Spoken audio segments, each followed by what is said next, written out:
wake up every morning and say I have to tap dance is living inside of me. I have no choice but to pop my fingers, speak the rhythm, scat, shaka-da-goom, shaka-da-goom, shaka-da-goom. Being a hoofer is a lifestyle, more in the ground, the beat of the feet. Tap dancing is more on your toes, lifted up. I want to bring everyone together to move this art form in a big way because it's so special. It's important to teach every generation because if I don't teach anyone, then who's gonna take what I did and keep it going?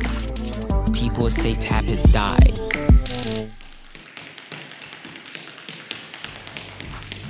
I thought, what if my dance company, the foundation of it was tap?